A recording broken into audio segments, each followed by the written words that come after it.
Dans cette vidéo, nous allons voir comment utiliser Google Docs. Voici un guide simple pour pouvoir utiliser Google Docs. Pour commencer, vous allez ouvrir votre navigateur. Vous allez accéder à Google Docs en recherchant docs.google.com. Et ici, vous aurez juste à vous connecter avec votre compte Gmail. Par ici donc, il sera question pour vous de créer un nouveau document. Par là, vous pouvez voir quelques documents qui sont déjà là sur mon Google Docs.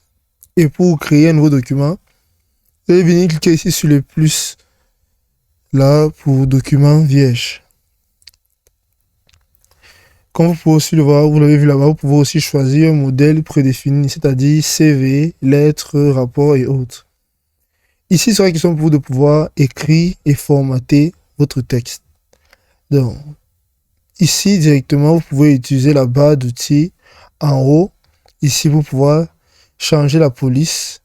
Nous pouvons voir les options de police par ici. Nous pouvons voir que la police qui est là, par défaut, c'est Arial. Vous pouvez sélectionner une autre police par là, parmi tant d'autres qui sont par ici. Donc, là, par exemple, nous allons d'abord enlever ceci.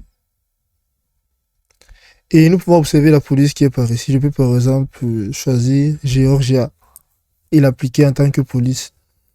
Vous pouvez changer la taille de la police aussi. Là, vous pouvez voir la taille de la police par ici. Vous pouvez ajouter avec le plus ou alors réduire avec le moins ou alors définir une taille vous-même telle que 13. Vu que vous pouvez voir ici qu'il n'y a pas de chiffre impair. Aussi, vous pouvez modifier la couleur.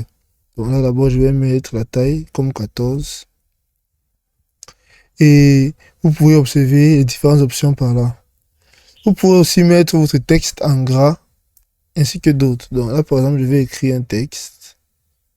Par exemple, je vais écrire Daniel est fort. Vous pouvez faire un double clic sur votre phrase et ici, vous pouvez mettre en gras. Vous pouvez voir l'option gras par ici et vous pouvez voir qu'il a été mis en gras. Vous pouvez ajouter des titres, des listes et des liens ainsi que d'autres options.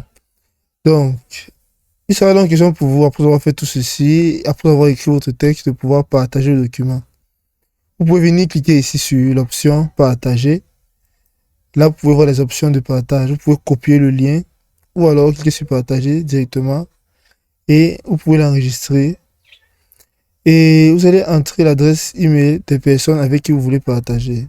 Par exemple, ici, vous allez ajouter des personnes. Vous pouvez aussi collaborer en temps réel. Les autres utilisateurs peuvent écrire en même temps que vous.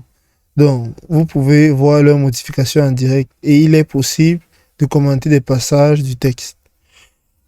Aussi, nous pouvons parler là de la sauvegarde automatique. Google Docs sauvegarde automatiquement votre travail à chaque modification. Télécharger aussi et exporter. Vous pouvez cliquer sur le fichier et puis sur télécharger afin de pouvoir l'exporter tout simplement. Là, je peux envoyer mon message à ma personne et cliquer ici sur envoyer. Là, le document sera partagé tout simplement. Donc, la fonctionnalité de Google Docs est similaire à celle de Microsoft Word, vu que nous pouvons voir là quelques similarités, les couleurs de surlignage, couleur du texte, souligner le texte, nous pouvons souligner ce texte là en cliquant dessus. Donc, nous pouvons voir aussi que nous pouvons mettre celui-ci en italique. Donc, Google Docs est similaire à peu près à Microsoft Word, vu qu'il y a beaucoup de similarités, vu que l'insertion des images. Ici, vous pouvez venir cliquer aussi sur les images et rechercher une image directement dans votre ordinateur ou alors prendre une photo directement. Vous pouvez aussi faire l'alignement de votre texte ici en fonction des paragraphes et régler l'interligne. Par exemple, je peux mettre 1,5. Si je choisis tout ceci ici et là, je viens cliquer sur 1,15, vous allez voir qu'il y aura un changement par rapport à 1,5. Donc, vous pouvez aussi faire le menu de type checklist, c'est-à-dire cocher les cases et tout. Là, vous pouvez aller créer une case et ainsi que la liste à puces et la numération. Et ainsi, vous pourrez utiliser Google Docs normalement. C'est aussi simple que ça.